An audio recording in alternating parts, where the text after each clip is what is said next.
সেটাতেও দেখেন, এটাও অনেকই সুন্দর, অনেকই সুন্দর, একদম লাইট ওয়েটের মধ্যে আছে, একদম ফুলের কাজ করা আছে, সম্পূর্ণ মেশিন মেড করা।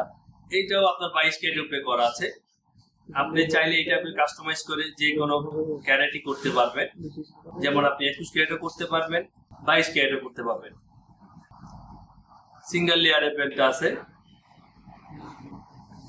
এটা ওয়েটটা আপনাদেরকে বলে দিচ্ছি, এটা আছে আপনার 1 ভরির মধ্যে। কত সুন্দর দেখেন, কত চমৎকার, একদম লাইট ওয়েটের মধ্যে 1 ভরির মধ্যে সীতা। যারা 1 ভরির মধ্যে সীতাহার খুঁজছেন তারা অবশ্যই বাইতুল মোকাররম রিয়া জুয়েলার্সে ভিজিট করবেন, এই সীতাটা পেয়ে যাবেন। যাদের পছন্দ হবে অবশ্যই স্ক্রিনশট দিয়ে আমাদের পেজে নক করবে। এটার সাথে আমরা চমৎকার কানের দুল দিয়েছি, এটা দুলটাও আপনাদেরকে দেখাবো। এই দুলটাও আপনি কাস্টমাইজ করে ছোট বড় করতে পারবেন। 22 ক্যারেটের উপরে করা, সম্পূর্ণ মেশিন মেড করা আছে, অনেক মজবুত ভাবে করা হয়েছে। যাদের পছন্দ হচ্ছে অবশ্যই স্ক্রিনশট দিয়ে আমাদের পেজে নক করবেন।